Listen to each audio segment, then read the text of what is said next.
Welcome to the Deep Dive.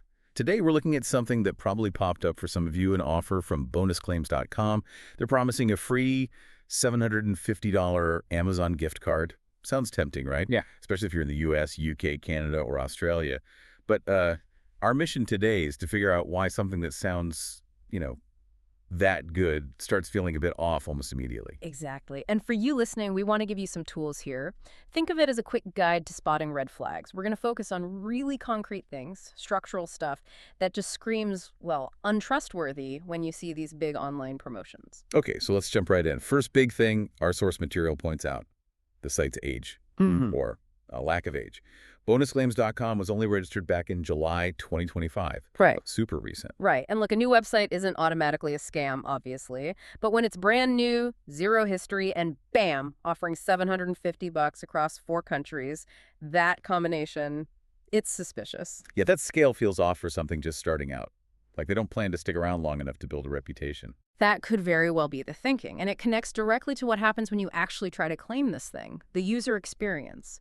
The analysis describes this deliberately confusing process. It seems designed just to keep you clicking, not actually give you anything. How so? What actually happened? Well, instead of getting a gift card code, you get bounced around, redirected automatically to all sorts of unrelated websites. And mixed in with that, they start asking these random personal questions. Wait, random questions. Yeah. And redirects. Are they actually making money from that? Just sending people through loops? Precisely. That's the likely mechanism here. It's about generating revenue for the site owner. They get tiny payments, cost per action fees, or maybe affiliate commissions for every click, or even better for them, every survey answer you provide to some third party, sending you through page after page, asking about your shopping habits or whatever. They're basically selling you as a lead. And the key thing, the absolute giveaway, no gift card at the end. The whole structure points to data collection and affiliate clicks, not prize fulfillment. Which brings us straight to transparency, or really the lack of it. If that card never shows up, Yeah. you'd want to contact someone, right? Yeah. Ask what's going on. But the site provides absolutely zero contact information. No email, no phone number, not even a chatbot. Nothing. And for a company supposedly running a massive international promotion, that's not just odd, it's a huge red flag. It screams lack of accountability. Totally. Think about it.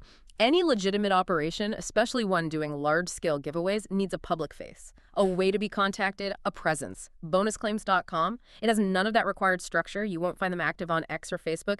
No real social media footprint. Yeah. And forget about finding genuine reviews on places like Trustpilot or even on their own site. There's just nothing. It suggests maybe they're using bots for traffic, or, more likely, it's designed as a quick hit-and-run operation. Burn bright, burn fast. No real footprint, no way to contact them. Means zero accountability if something goes wrong, if your data gets misused, anything like that. Okay, so wrapping this up for our listeners, what's the takeaway here? All this evidence together, the recent domain, the dodgy user journey, just farming clicks, the total lack of transparency, it paints a pretty clear picture, doesn't it? It really does. The site just doesn't give off any vibe of trustworthiness. Not at all. Which leads to the core advice from the source material. Just play it safe. Don't give them any personal information. Offers like this, they're usually not about the prize. They're really just clever ways to harvest your data for third parties or rack up those affiliate clicks. Okay, play it safe. Don't share info. Got it. But here's a final thought to chew on. If their main goal is data collection through those random questions and not giving out a prize, what kind of questions are they prioritizing? Are they just confirming basics, or are they maybe digging deeper? Asking things designed to profile you very specifically, maybe about health, finances, things that make you vulnerable to other targeted offers down the line. What's the real cost of clicking?